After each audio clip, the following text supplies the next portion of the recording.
Good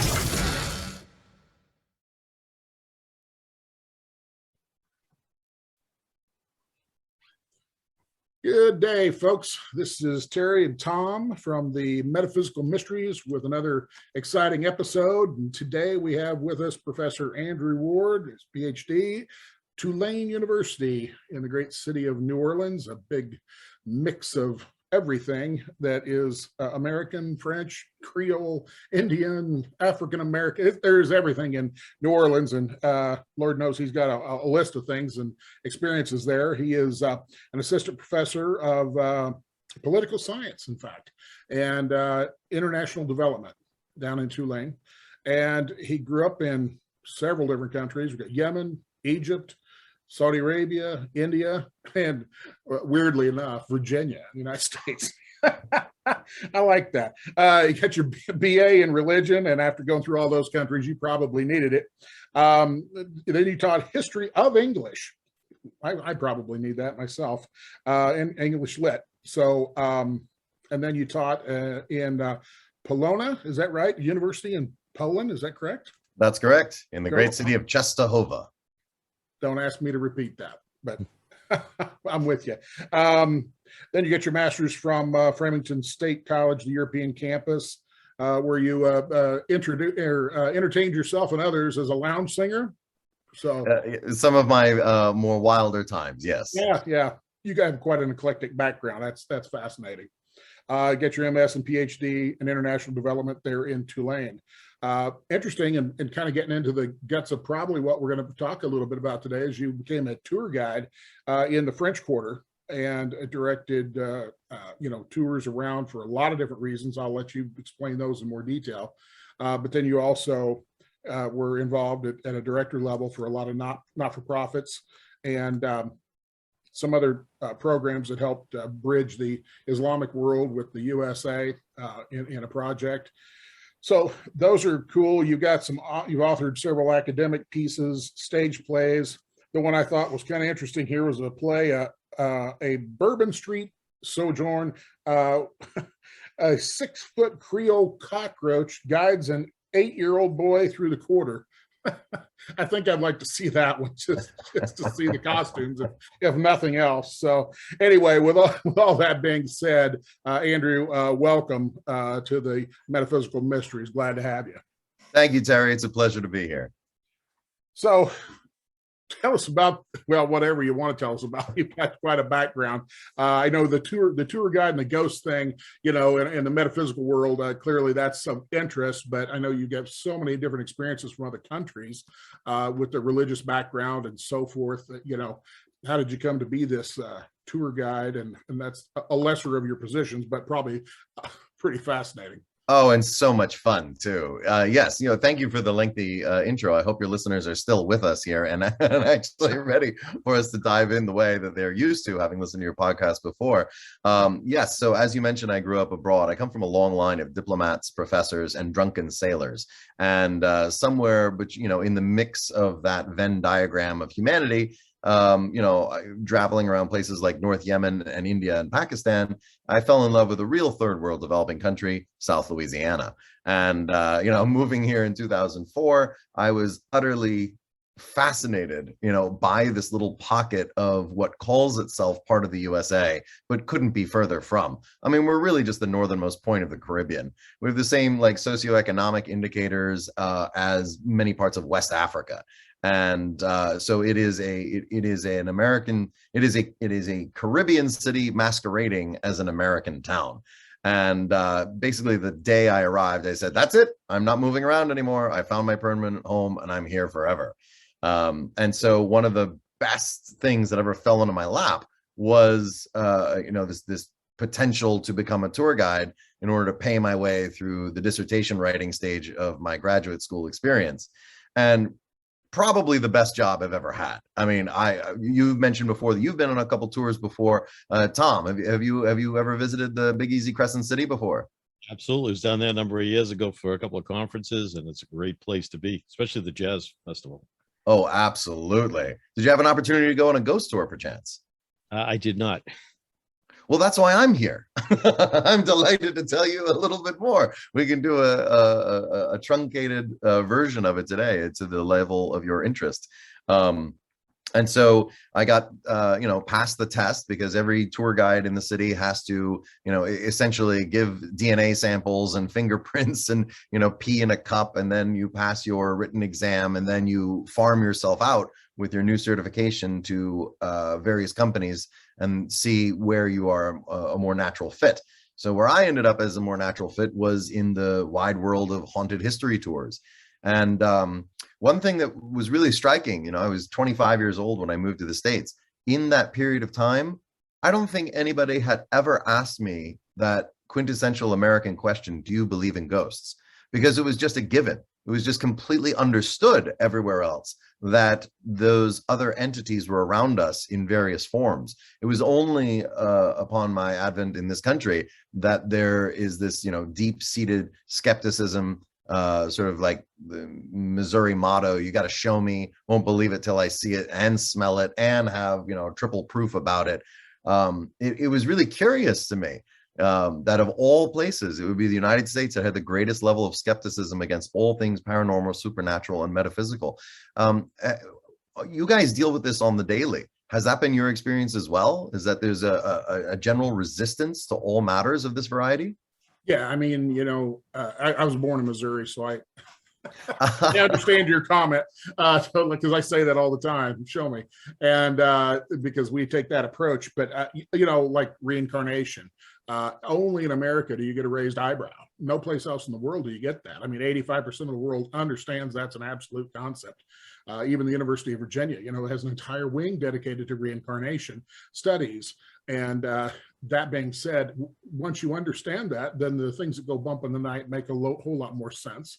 And the idea that, when everybody dies, some move through the light, probably 80 some percent, 85%, but there's always that 15% that don't, for a number of different reasons, and they end up on TV shows.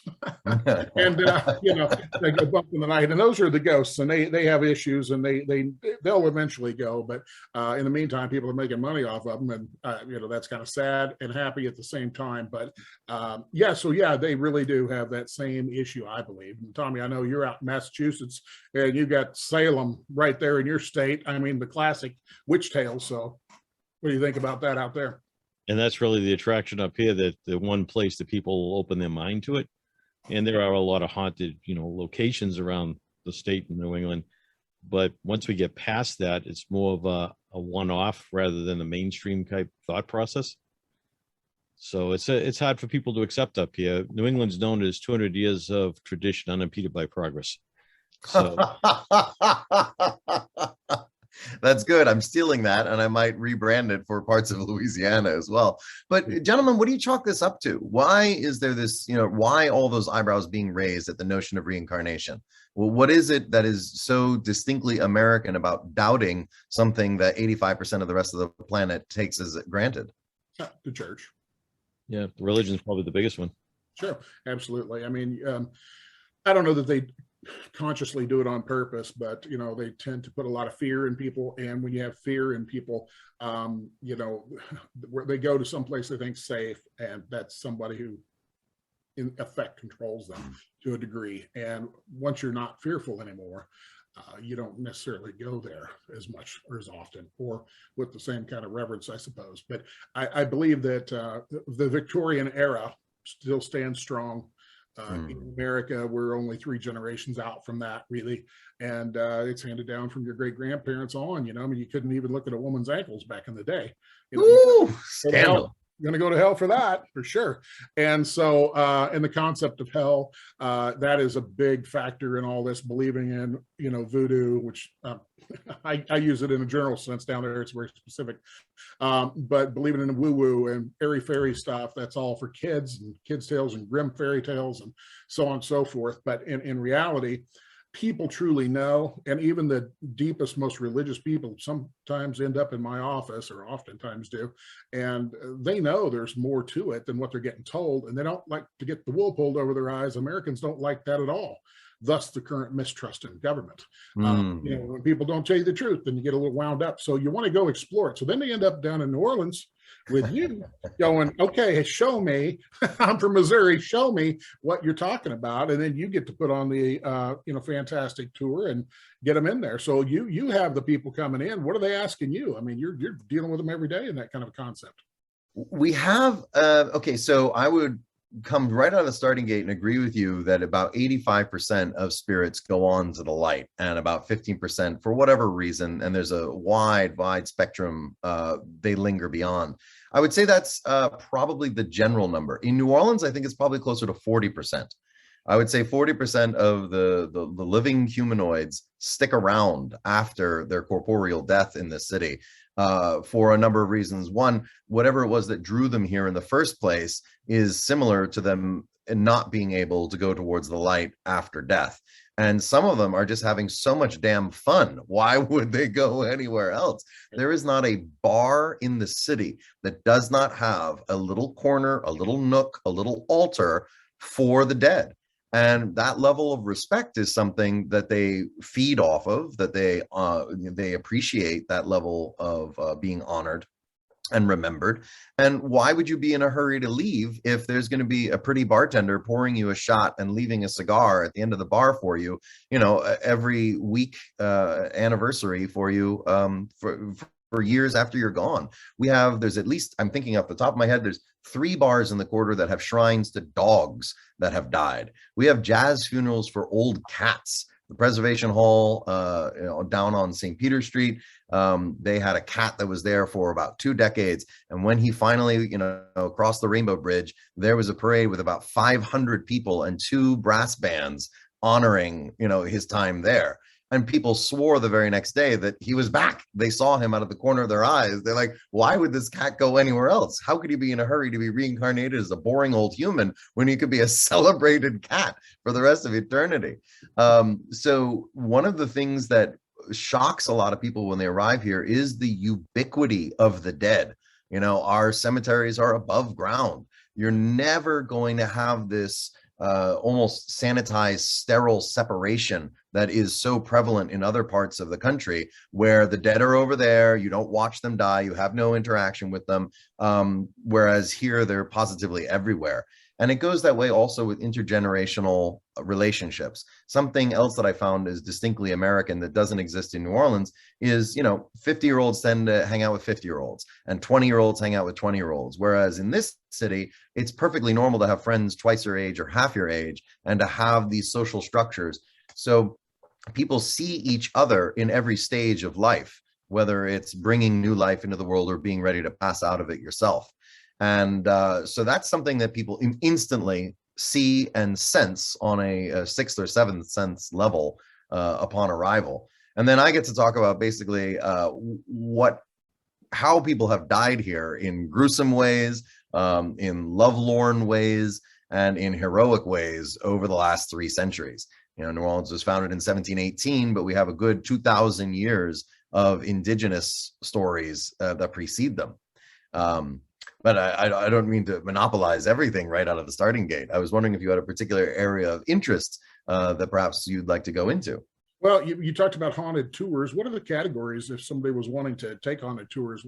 Let's start out with something simple. What kind of tours could I take if I wanted to? Oh, sure. I mean, we've got, this was obviously a big spot for people who were opposed to prohibition at the height of prohibition. It was rated as the fastest place to get an alcoholic drink in America during prohibition. This guy gets off, he was a federal agent. He gets off the train in New Orleans, 42 seconds, and someone offered him an illicit beverage right there. And, things haven't really changed much. We still have drive-through alcoholic daiquiri service. We don't have last call. The bars are 24/7.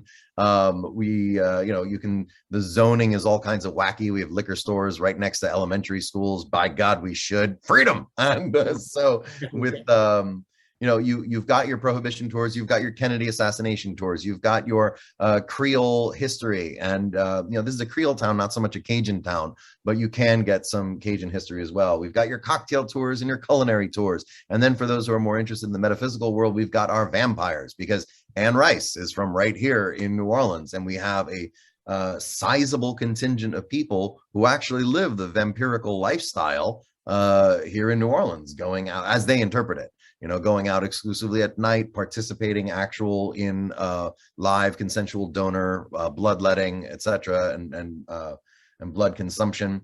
Obviously, the biggest one that draws the most people in is the ghost tour. New Orleans is often touted as the most haunted city in America, which I think there's probably 5 or 6 other cities that might give it a run for its money, but New Orleans certainly none too shabby, with the amount of people that have died here in unpleasant ways and their desire to stick around for a little bit longer.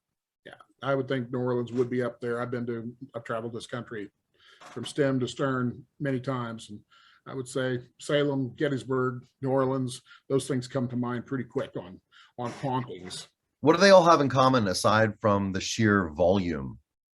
The intensity of emotion that took place in those locations, and they leave an energetic pattern, of course, and depending on the vibration of the entity, is whether it's a pattern that's a repetitive pattern, which is a little bit weaker pattern, or whether there's an actual entity that's just not transitioned, so it just depends on a lot of different things. Just like society itself, ghost society is its own unique thing, and each of them have their own issues. Even today I was working an exorcism from a distance, and some sisters and a mother together with some issues, and they were trying to tune into this. They're not psychics or anything. They don't believe they are anyway, but they actually have some skill. And they were dealing with some kind of a reptilian looking animal. And these were legit folks, church-going people.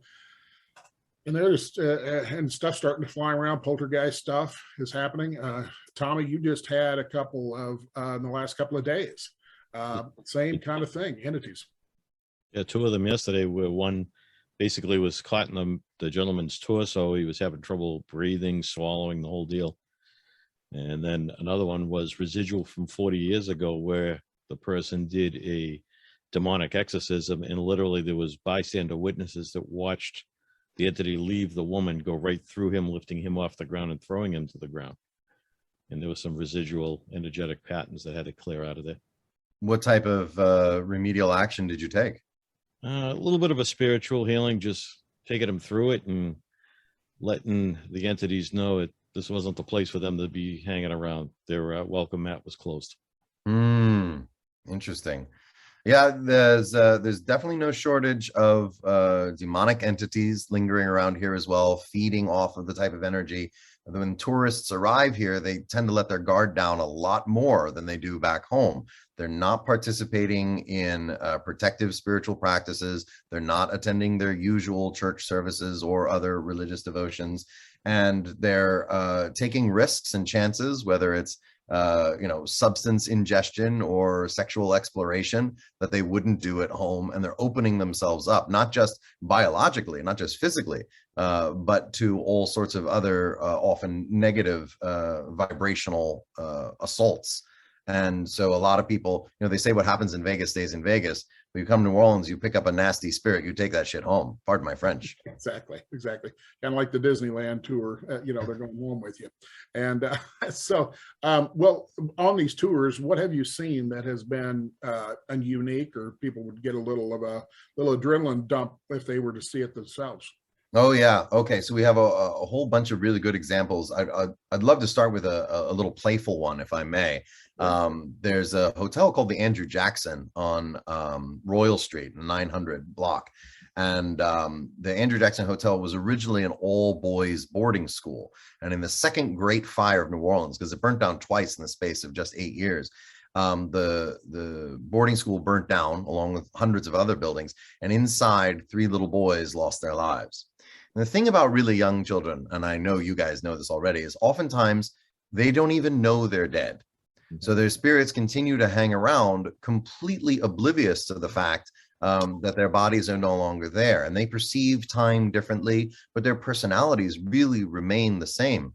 So the Andrew Jackson Hotel has endless numbers of complaints that there are these kids running up and down the halls, and they're screaming and they're laughing and they're flicking the lights back on and forth. And every time they try to turn the news to, turn the channel to the news, it'll change by itself to the Cartoon Network. And, all kinds of sort of pleasant, fun things that are really quite sweet. But when they call down to the front desk and they say, hey, get those little French kids to shut the hell up. My wife and I are tired. We're hungover. We need to go, get some rest. They say, yes, sir. Right away, sir. Hang up the phone, put the feet back up on the desk and do nothing at all. Because the Andrew Jackson Hotel has a very rare collection of antique furniture, and children under 12 are not allowed to stay there. So they know perfectly well, what they're hearing, but they didn't check in that day. They've been dead for 200 years. And of all the tales that I'm familiar with, it was 1987, and there was a newly married couple from California.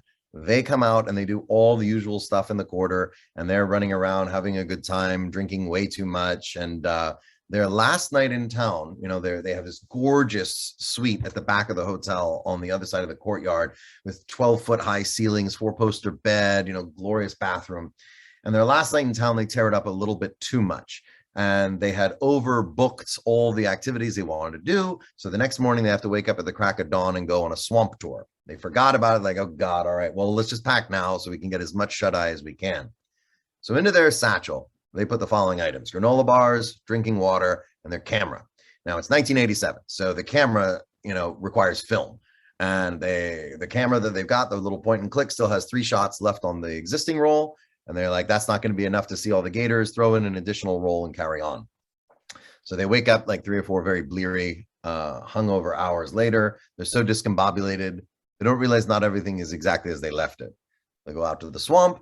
It's time to take a picture of a gator, and the film will not advance. It appears that they've been cheated out of those last 3 rolls of film. If you remember in the 80s, Kodak would do that on occasion. And they're like, whatever, that's why we brought the spare, pop it in, and here we go. Fast forward 2 weeks, they've returned to California. They have developed all their honeymoon pictures, and there's gorgeous shots of them on Bourbon Street, wonderful stuff in the swamp. But then rather unsettlingly, 3 photographs of themselves asleep in their bed at the Andrew Jackson Hotel. And they send the camera, the prints, and the negatives to the general manager, demanding to know who was in their room taking this picture. Those pictures, their last night in town. And he does like the night manager and says, I see these pictures and I believe it, but you can't blame any of us. You see, those photographs are taken from an altitude of 12 feet, flush with the ceiling, directly over the sleeping couple looking down. So I always invite people on my tours, if you would like to stay at the Andrew Jackson Hotel, I invite you to do so. But it's very actively haunted by 3 very, very mischievous little boys who are absolutely harmless, but creepy as hell. And so countless people have come on my tour and told me, yep, okay, that explains everything. And some people immediately are like, oh yeah, I want to stay there. And other people are like, we're getting the hell out now. We want nothing to do with that place. And that's one of those classic examples of something that's harmless, just sweet, minus the fact that we're talking about 3 dead children, but there's something quite pleasant about that. And it's a great way to sort of warm people up to what they're about to experience and hear on the more horrific levels going on in the rest of the quarter. You talked about them not understanding they're dead, and we actually defined that at one time. I actually got it, copyrighted. We call it soul shock. Soul shock is especially true with, let's say, a soldier all of a sudden gets bullet right through the head, not prepared to die, but he gets a bullet through the head. And soul shock is where they simply are knocked completely out of their body. The body falls to the side. They have no idea they're dead whatsoever, and they are in complete, total denial of being dead. I remember talking to sounds crazy, but a Civil War soldier. We were out with actually a federal agent who had a lot of gear and equipment, and my wife was with me, and she's a nurse and RN and so forth. And we started talking to this particular entity, and I asked him, so what year is this? He goes, 1863. And I said, well, what if I told you it was 2013? And he said, well, I'd tell you you're crazy. And I said, well, if I was dead like you, I would say the same thing, but I'll assure you. And he was from a regiment, it was Civil War, This was a Gettysburg experience, in fact, and he was from a regiment in central Illinois that was deployed down there. We could probably look him up and figure out exactly who he was, but he was actually looking for some help. He had no idea, and you couldn't convince him that he was dead, because all his buddies were around him also. And so many died from dysentery and other things, but he, in this particular case, it was a soul shock situation. So, and we find that a lot. And so we have to have, for those that move others on, move them through the vortex, move them through the gateway, whatever you want to call it, they end up having to have, these are psychic typically, they have to have a conversation with them, and they have to kind of show them some different things to show that they are in fact gone, and they can go ahead and move through the light. But they also— How do they do that? What type of things can you demonstrate in your experience that would actually indicate their own passing? You can see them. If you are somebody who can see on the other side of the veil, you can actually watch them. And it's especially interesting when you have multiple people who can see, and one's kind of acting as the conductor, if you will, and doing what's necessary to open up a portal and allow them to move through. And then other people see them as well. And I remember a long time ago, a family member of mine has that ability as well. It's kind of runs in the family. And of course, we know Ions did a nice study on that as well, which is the Noetic Institute stuff, but it's a brand new pilot project, but to try to determine whether genetically the stuff is handed down, father to son, mother to daughter, all that kind of thing. And the preliminary pilot project did in fact show that on the 7th chromosome, one group had a protein, the other group didn't, as related to being psychic or not. So there is some genetic stuff coming. I would imagine they will do a much broader thing. But anyway, not to get off the point too much, family member I had saw a little girl in a corner in an apartment, and another family member came in and was able to see as well, and said, hey, we got to bring her grandmother down here to get her. And they went and opened the portal. Grandmother appeared. They could see her, snatched her up, and whoosh, and she was gone. Oh, wow. And you can move multiples. You don't have to do them one at a time. You can move multiples, and that's something I sometimes talk about, and sometimes I don't. But people don't believe it anyway. So, so I don't talk too much about what's possible. But you can move multiples. I mean, you can move large scale if you know what you're doing. And the beauty of that is having other people who have the ability to see, saying a word, just watching, then comparing notes. Take notes afterwards, then we'll read them off and see what everybody saw. And interestingly, you get 4 or 5 and they all see the same thing, it's happening. So there's verification there, and those are interesting tests. But you keep in mind, some of these hotels and stuff, they don't want these entities to go to the other side because they're making money off it. Exactly. There is a brisk business that goes along, not just for the hotels, but there's a guy named Finest Shellnut, which is a magnificent name, is it not? Finest Shellnut, is a realtor in the quarter, and he always posts, haunted, not haunted, underneath every single bill saying for lease or for sale. And because we're the only state in the country that has Napoleonic code as opposed to English common law. And we have our French civil code. And among other things, you are required to disclose not just if anybody has died in the property, but if the place is haunted or not.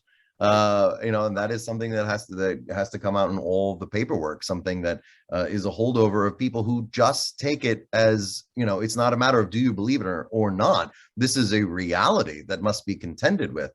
And, so as you discuss various people's abilities, I'll be very upfront and say, I am not clairvoyant. I am not a medium.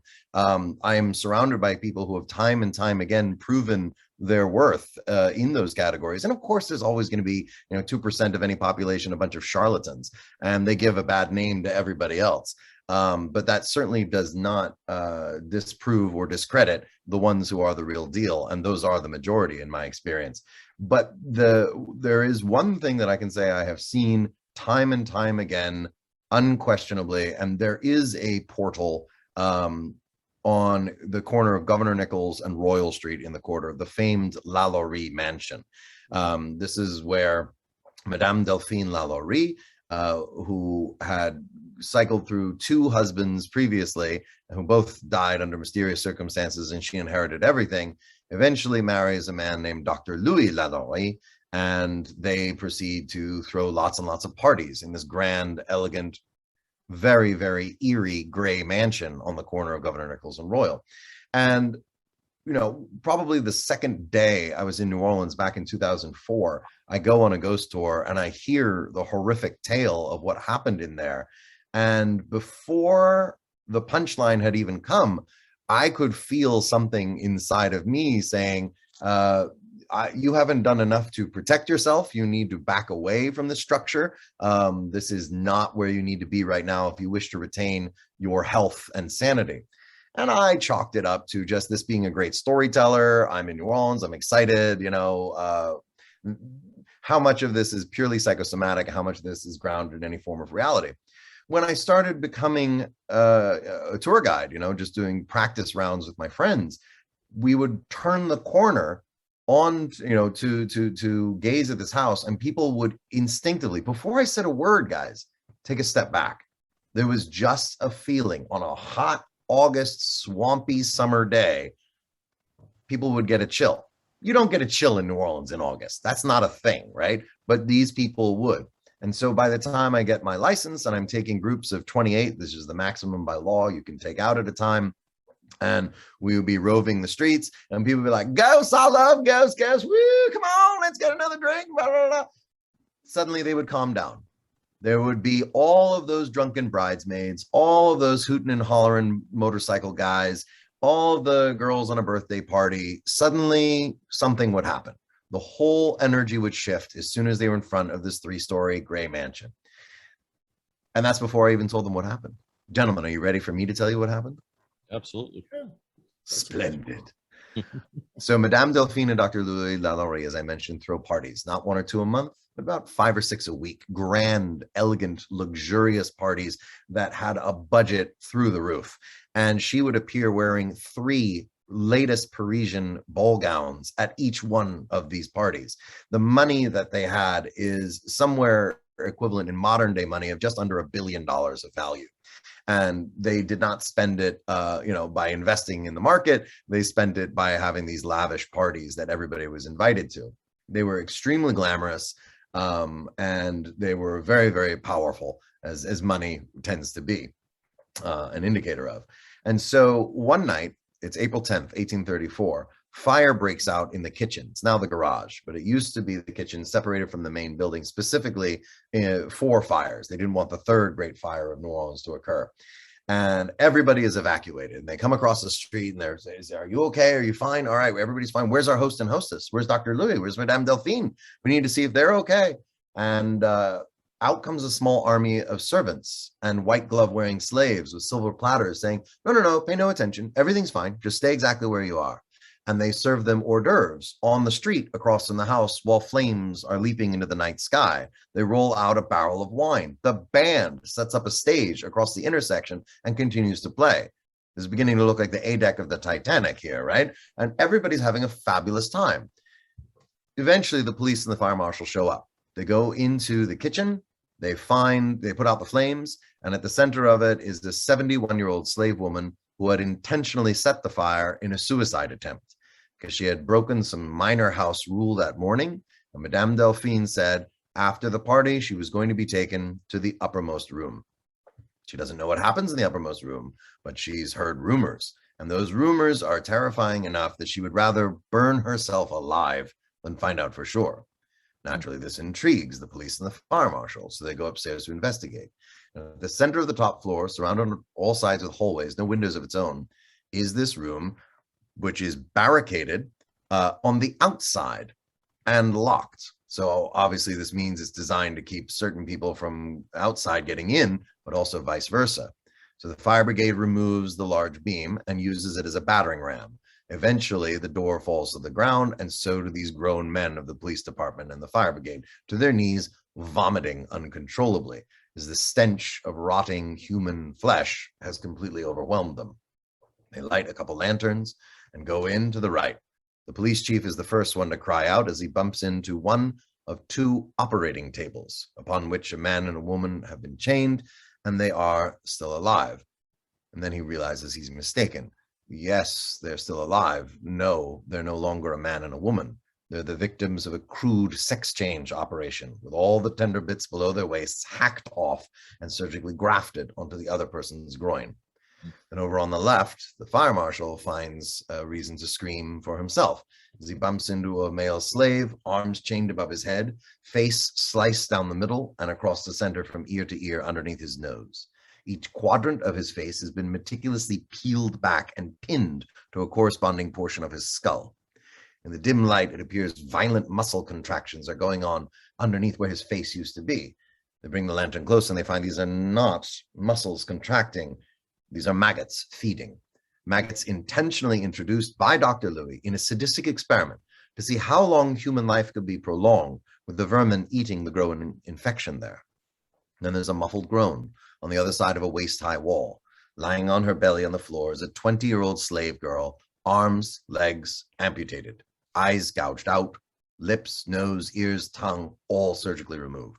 She uses her chin to sightlessly propel herself across the floor like a human caterpillar. And the last living horror in the attic was inside a box, according to the police report, which you can still read at the Historic New Orleans collection, large enough to accommodate a medium-sized dog. But there's rattling and scratching going on inside the box. They kick the lid off, and inside it's a 16-year-old girl, folded up and crammed therein. They gingerly remove her, unfolding her like an accordion, and they find that every bone in her body longer than 6 inches has been snapped and reset to grow back at odd and opposing angles to make her as physically small as possible. And she can still move, scampering across the floor on her back like a crab. Now, every one of those people I just described was still alive, and they were brought down by the fire brigade and the police in front of that crowd, which I previously described, sipping their wine and enjoying hors d'oeuvres and listening to the band. And they were whipped into an angry mob. They wanted to storm inside and lynch the Lalauries, but they never get a chance, because almost $1 billion in modern day money buys you a lot of police officers. And they managed to put up barricades at either end of the street, holding back the mob. It gave them enough time for them to get inside the carriage, and then crack goes Bastien, the loyal slave's whip. They make their way all the way up Governor Nichols Street to Bayou St. John, where a boat is waiting for them. It carries them to Lake Pontchartrain, where a second larger boat is waiting. They make their way to New York City. They go shopping for 9 days. Then they book passage to France, and then they disappear. They're never heard from again. Now, we know that ship arrived safely in France. We know everybody else on the ship's manifest arrived safely, but they themselves are never heard from again. Not there, not then, not anywhere, not ever. And the simple fact of the story is the Lalauries were never brought to justice for their crimes, but we're left behind with this mansion and with the horrors that happen inside. And to what you said earlier, Terry, this is a space of intense human emotion, wild intensity of experience that left a mark, a psychic scar on the place, a swirling vortex of pain and sorrow. So the very next day, people are walking by the house on the other side of the street, and they hear screams coming from within. There's nothing inside. They completely ransacked that place. They burned all the furniture. The people were so disgusted by what they saw. So then eventually they call the priest, and the priest is told, you need to go inside and exorcise this building. And the priest says, I want nothing to do with this building. So he hires 6 Protestant American soldiers to go in with him. They go inside. 20 minutes later, they run out, screaming. One of them even left his rifle behind inside the building. According to the priest's diary, they heard, and I quote, otherworldly languages of the dead spoken by angry spirits that would not respond to the ritual of holy exorcism, unquote. Years and years and years passed, and they tried everything. They tried to make it an all-girls boarding school at one point in time. That didn't work out very well. They tried to make it a boarding house for the Irish. I mean, why not? The Irish are expendable. Go ahead, throw them in. I can say that. Those are my people.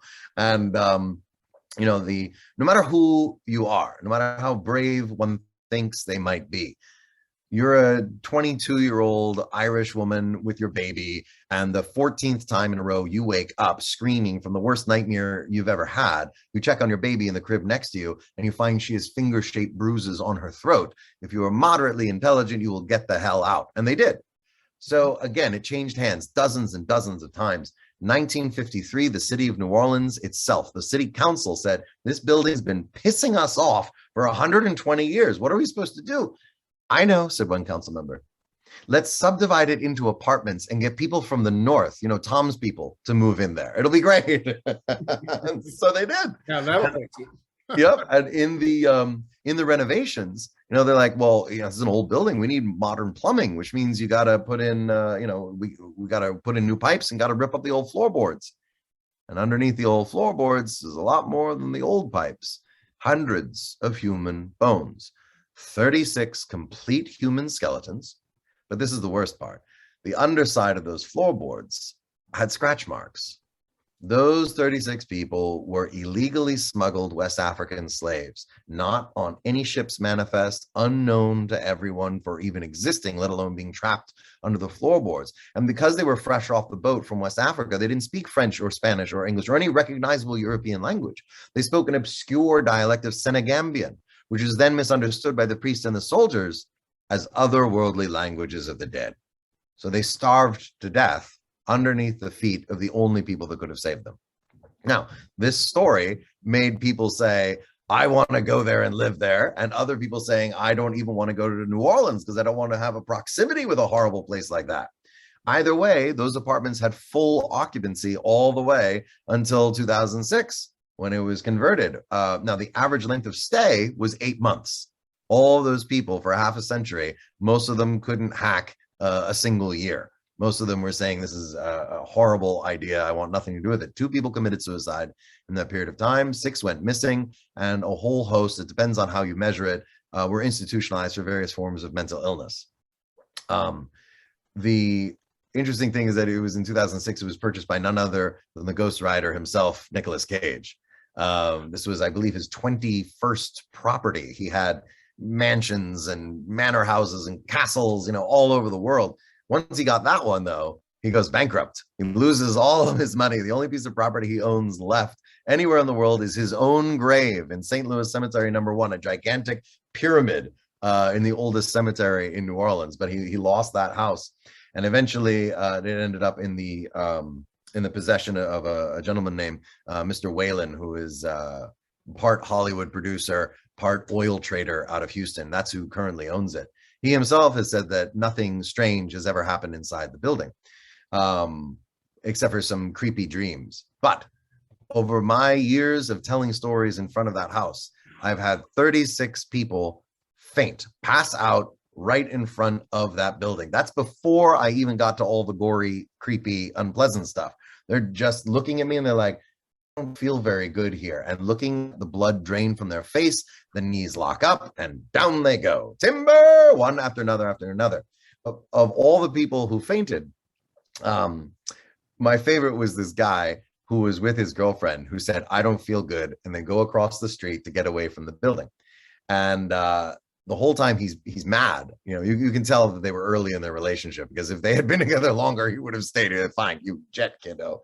And so I hear him mumbling and muttering the whole time as we're making our way to Jackson Square. It's like, why didn't you let me listen? I really wanted to hear the story, blah, blah, blah. It's all fake anyway. None of it's real. It's all in your head. So we get in front of St. Louis Cathedral in Jackson Square. We're about to discuss public executions that occurred there. Before I even start, he's still railing this girl, with his grumblings about why, he should have been there and none of it's real. And boom, down he goes. Head slams into the cobblestones or they're actually flagstones, right there by St. Louis Cathedral. And you know how head wounds are. So much blood.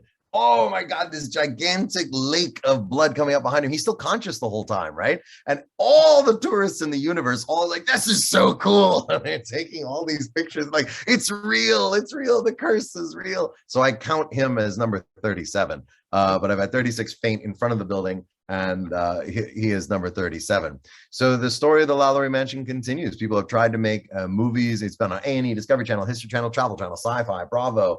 Even Playboy did a spot on this particular building. I urge everyone to go and take a look and to check in with themselves and see how they feel.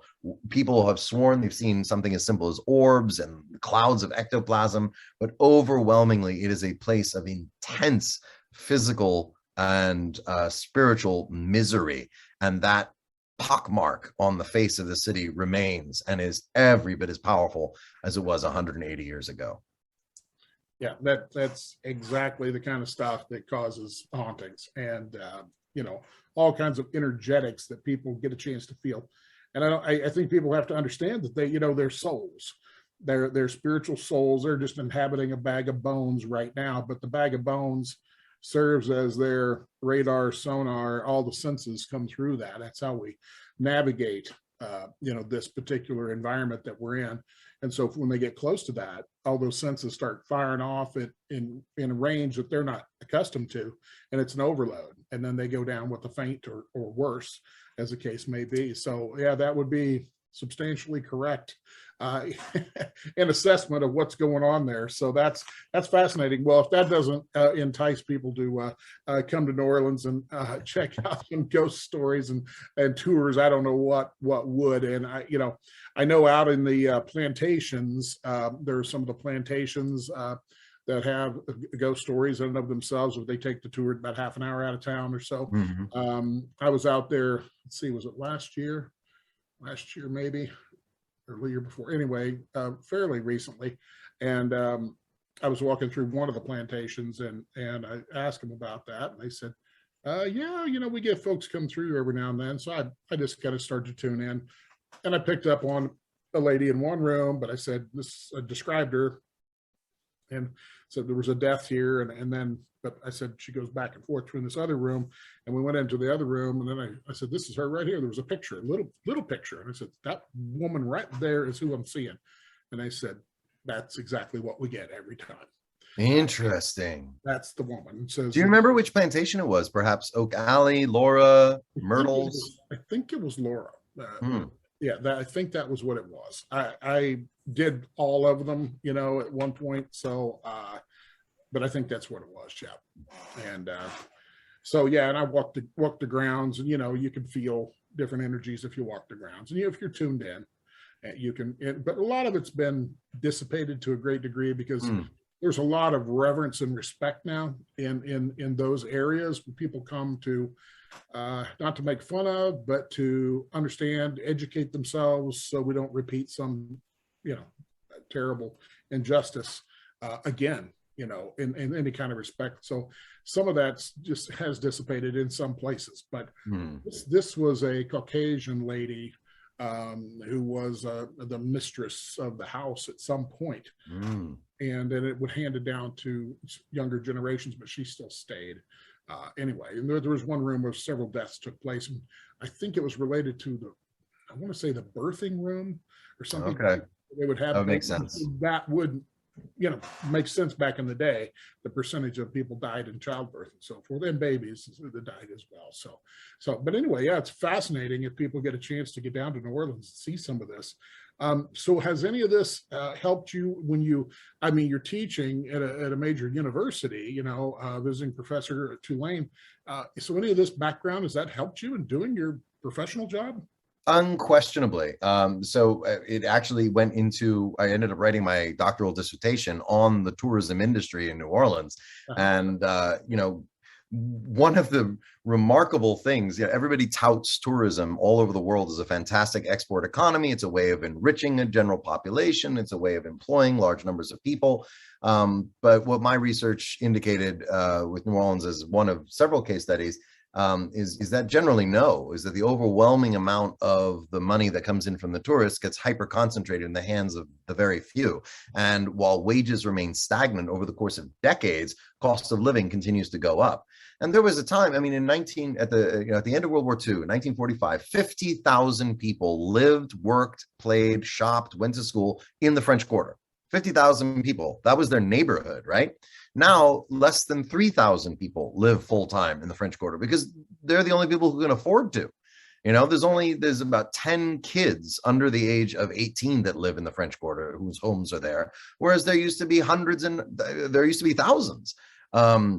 So that very significant transition has occurred as a direct result of the economic shift and as a result of the preference of the tourism industry. So one of the things that popped up was, okay, well, why? New Orleans has more bartenders with master's degrees per capita than anywhere in the country, because everybody wants to stay. You came here, you got your graduate degree, just like when people die and they don't leave, you graduated, you got those precious letters after your name, but you don't want to go back to Des Moines. You don't want to go back to, no offense, Boston or wherever else. You found something here that resonated with you on a level that nowhere else has been able to do. And that's more meaningful than however much someone's going to pay you. So people stick around in these low wage jobs with very little mobility, getting paid cash in hand. And New Orleans has several times in history been the murder capital of America. But one thing that it's always remained indisputably is the missing persons capital. It's really easy to be anonymous here. You can show up, pay your rent weekly in cash. You don't present any ID. You can live a life as a person, whoever you pretend to masquerade yourself as. There's going to be a job available for you, and people won't ask questions. This is the #2 pickup place for mercenaries in America. Miami's #1. New York is a distant #3. But so many people, former military, down on their luck, come to New Orleans to drink away their sorrows, and then they get picked up by one of the recruiters that are here. And they say, hey, I can tell by your stance, by your haircut, by your muscle tone, you look ex-military. How about an exciting life, doing security in the Gulf or in West Africa or wherever else, a lot in the Philippines. And so those people all play into my field of international development, whether it's the military industrial complex, whether it's the economic industry, the great hope of tourism to revitalize fledgling nations and fledgling communities. Every major social issue that is currently being faced in our country, if not the world, is being faced right here in New Orleans. Climate change, we see it up close and personal an awful lot, storm after storm after storm, becoming more frequent just in the 17 years I've been here, more frequent and more intense. And so the opportunity, I will call it the privilege, to have met so many people on all the tours that I've done and gotten their perspective. What is it that they felt? Seeing this city again through their eyes, coming from across the country and around the world, informed my dissertation, informs my lectures for class, and no less than half a dozen of my students have gone on to become tour guides themselves. So that's a long-winded answer to your question, but I hope it sufficed. Well, I know Katrina, when that hit, I got deployed down there. And it was such a bizarre thing because I had been to New Orleans at least a dozen times, for vacation type scenarios. And I think we talked a little bit about this, but I remember walking down Bourbon Street and there was zero human beings there, zero. And I was walking with a military guy, a guy from New York, Ph.D., a couple, and myself, and another guy from my department out of Illinois.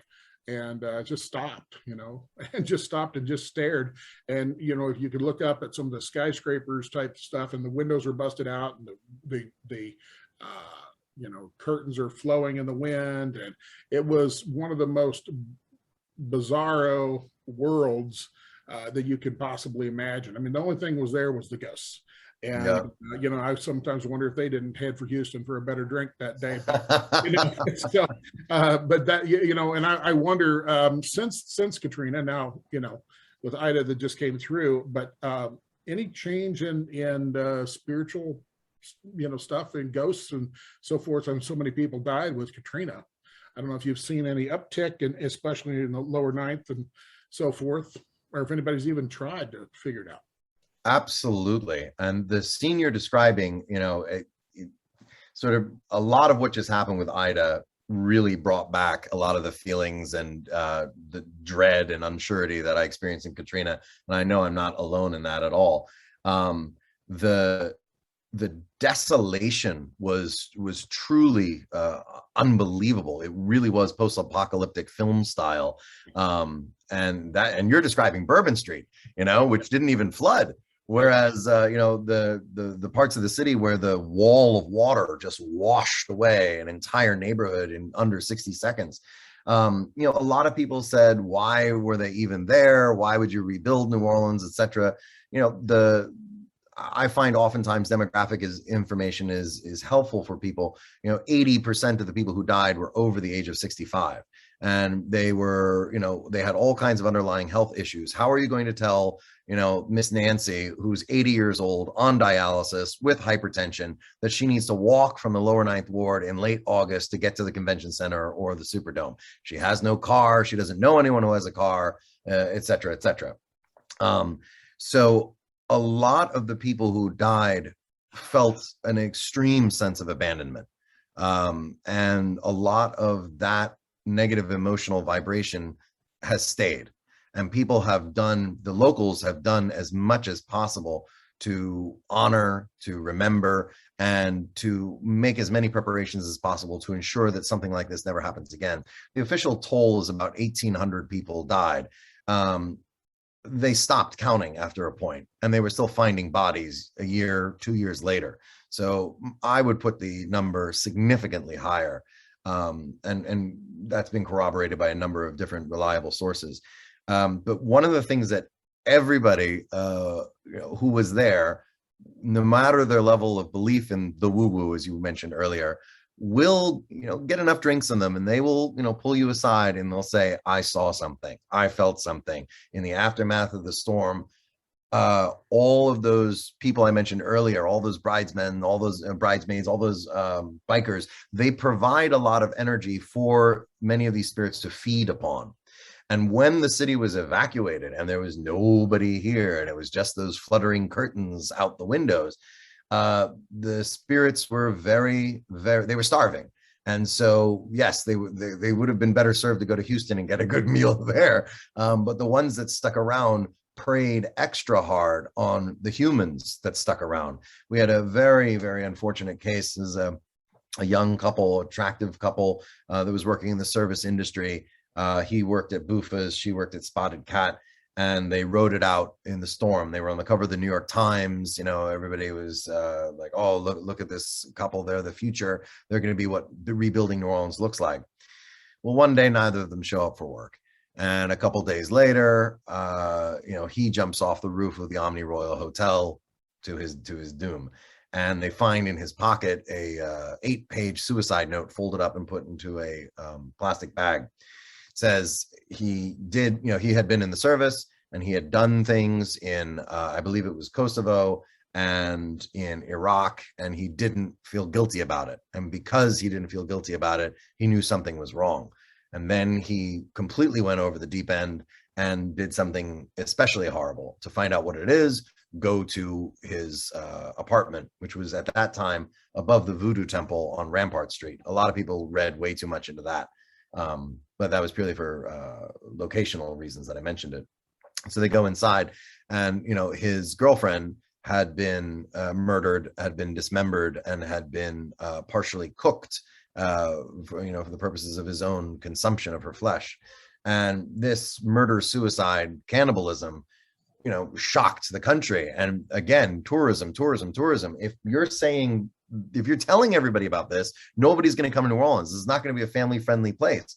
So the press, the police department, city government, and the scions of the tourism industry all got together, and they said, that's it. No more of these stories are coming out. I don't care how many horrible things happen to tourists, no matter how gruesome and gory, we will keep that under our hat, because we need tourists to come here and revitalize our economy. So the endless tales, stories, rumors that every single hotel worker in New Orleans can tell you continues to live on, but most certainly not in the national press, because those spirits are still trying to regain their vibrational calories that they lost out on in 2005. Yeah, I do tell people it's a lot like I said, you are nothing more than a Slurpee from 7-Eleven to a ghost, and they just want to stick a straw in you and suck you dry. That's how they live. They need that electric light energy, to be functional. Otherwise, they will transition to the other side. They will never have enough go-go juice to stay here. So they're dependent. And people always say, are the ghosts in cemeteries? Well, some cemeteries. I mean, it's like in New Orleans, it would make sense because there's so many tourists that go through there. But a lot of the remote cemeteries, no, there's no energy there. I'd rather Right. go to a theater or stadium or something like that. An inner city where you've got more Slurpees to to drink from, and lots of different flavors too. So that's pretty interesting stuff. So I did a quick remote view with you yesterday. Do you have that piece by chance in the room that I remote viewed, that head face mask thing? I'd like to see what it was. Do you suppose this was it, Yeah. or perhaps this one? The one in your right hand. I believe that would be the one. Yes, that would look like it. Yeah. Interesting. So folks, what I did was we were talking yesterday just to, chit chat before the podcast. And I would just did a remote view, and I said there was like this wooden face and head kind of looking thing. And I said it looked African, and Andrew of course said, yeah, I got it right here, so I had not seen it, so thank you for showing that to me. It's nice to get some confirmation on what you see when you do a remote view, and one of these days we'll do a nice podcast on remote viewing, get one of the original Stargate guys or something to come in and do that. So that's a lot of fun. Tommy, you had something? I'm just enjoying the stories from down south. This is really powerful stuff, and I think the audience is going to agree with that. You'll be having a lot of requests for tours, I think, from people across the country. When you look at this, I know you talked about there was different people coming down to, national syndicated television programs and such. Has anyone done any work on trying to help these spirits that exist transition? Or is it more of a case that they're just trying to hold on to them because it's great for tourism? Short answer, yes to both. There have been innumerable well-intentioned, but I don't think very powerful spiritually people who have tried to heal that psychic gash and have tried to assist them going into the light, and generally just backfires. The people that I'm familiar with who have attempted that end up having an unbelievable slew of bad luck themselves afterwards. And there is no diminishment of the activity at the place itself. I think the experience of the people, tortured there, I don't know if it's soul shock. Maybe you can look into that a bit more. They're still so hurting. It's sort of like someone who is in a great state of emotional distress. They're not interested in being rationalized why they're in emotional distress. They just really want you to know that they're hurting, and it's been 170 years. But I think they still want us to know, and they want more people to know.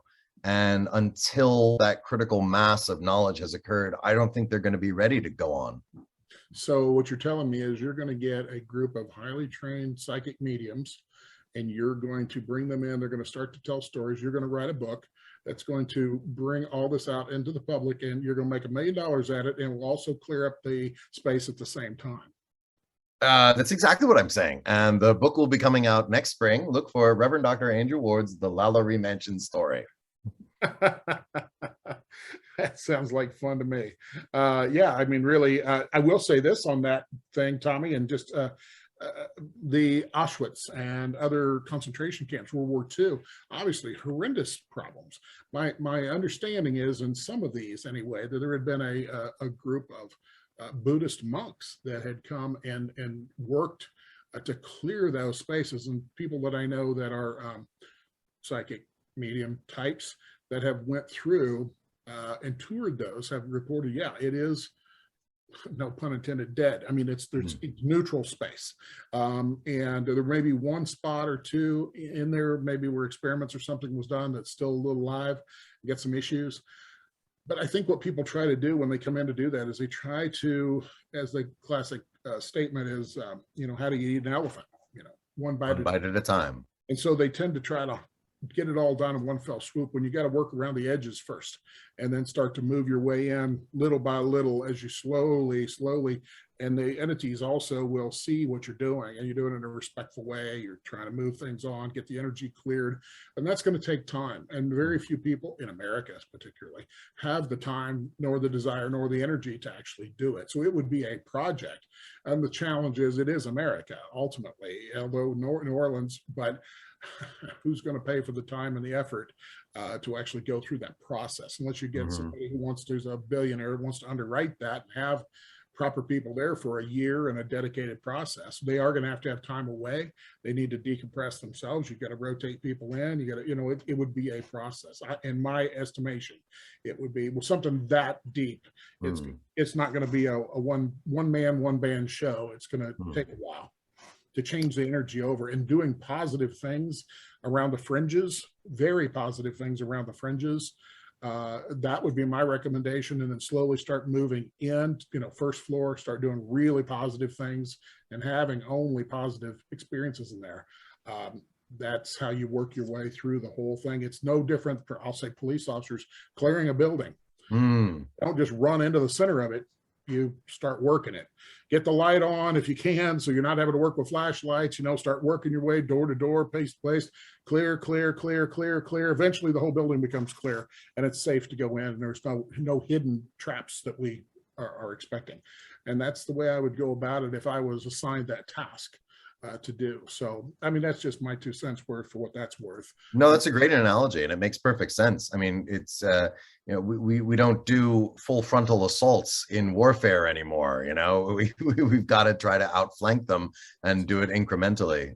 Couldn't agree more. So, well, very good. We're going to wind this up for now. Fascinating stuff, and great storytelling. No wonder you're at the top of the heap on the tourist list to come and do these. And I'm quite sure you could tell stories all day long in all different categories and keep people educated and entertained forever. But Andrew, as we get ready to wrap this up, is there anything you want to leave the folks with here on the podcast?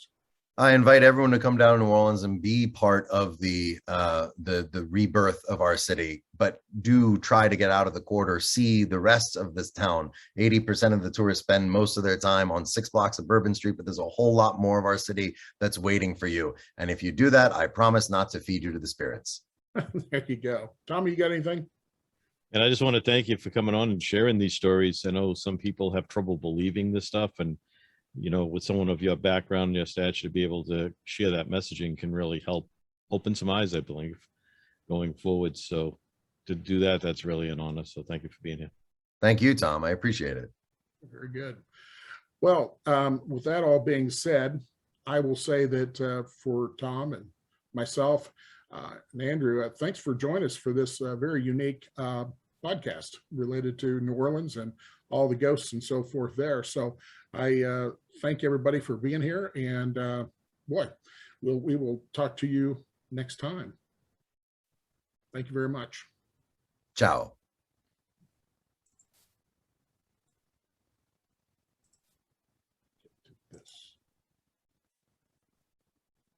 It's not shutting off.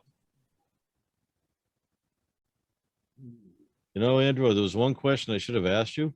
How many entities have you seen that wear beads?